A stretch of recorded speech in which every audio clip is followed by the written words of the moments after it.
بچے گی. دنیا کے لیڈرز آپس میں بیٹھ کر مشورے کر رہی ہے, پالیسیاں بنا رہی ہے, عوام اپنی حکومتوں کو پریشرائز کر رہی ہے, لیکن کوئی خاطر تبدیلی نظر نہیں آئی.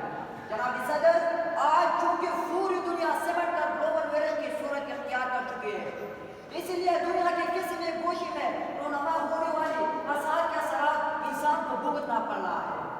صنعتی انقلاب کی وجہ سے انسان دنیا میں آلودگی پھیلا رہا ہے, گیس جلا رہا ہے, کوئلہ جلا رہا ہے, آبی آلودگی پھیلا رہا ہے, کارخانوں سے دھواں نکل رہا ہے, گاڑیوں سے دھواں نکل رہا ہے, جنگلات کی کٹائی کر رہا ہے, یعنی دنیا میں فسادات کر رہا ہے. قرآن مجید میں اللہ تعالیٰ کا فرمان ہے, ظہر الفساد فی البر والبحر بما کسبت ایدی الناس, کہ خشک اور تری میں فسادات انسان کے اپنے ہاتھوں کی کمائی ہے.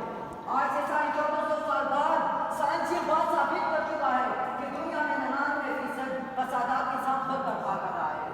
سامعین محترم, انسان خود ماحولیاتی تبدیلیوں کا ذمہ دار ہے, خود انسانیت کا قاتل ہے, کیونکہ ماحولیاتی تبدیلیوں سے ہر سال 40 لاکھ بچے دمی کی مریض بن جاتی ہے. پیٹ کی زراعت کی وجہ سے ہر سال 90 لاکھ آبادی قبل از وقت موت کی منہ میں چلی جاتی ہے.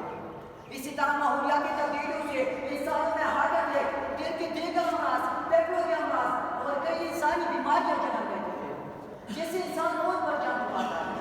گلوبل وارمنگ کی وجہ سے کئی سال بعد دنیا کی کئی شہر زیر آب ہو گئی, اور یہ دنیا انسانوں کے لیے جہنم کی چیزیں اختیار کرے گی. کسی شاعر نے کیا خوب کہا ہے, خاکدہ پر قہر ہے آلودگی, خاکدہ پر قہر ہے آلودگی, ان سجا پر زہر ہے آلودگی, اس سے بچنا معجزے سے کم نہیں, اس سے بچنا معجزے سے کم نہیں, موت کے ایک لہر ہے آلودگی. جناب صدر, اسلام نے جہاں دنیا کی دوسرے مسائل اور چیلنجز کا حل اور تجزیہ پیش کیا ہے, وہاں اس نے اس مسئلے کا حل بھی بتایا ہے جس سے ماحولیاتی تبدیلی رونما ہو رہی ہے. ایک جگہ حضور اکرم صلی اللہ علیہ وسلم کا نشان مبارک ہے کہ اگر قیامت ہو رہی ہو اور تم میں سے کسی کے پاس درخت ہو اور وہ اس بات پر قادر ہو کہ قیامت قائم ہونے سے پہلے وہ اسے لگائے گا, تو ضرور لگائے گا.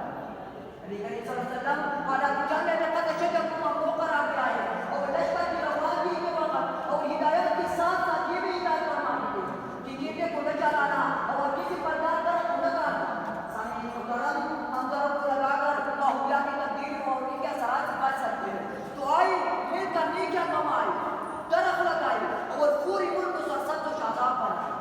آخر میں اپنی تقریر کا اختتامی نشان پر کرنا چاہتا ہوں, یا رب میرے گلشن کو بہشتوں سے سوا کر, یا رب میرے گلشن کو بہشتوں سے سوا کر, جس بند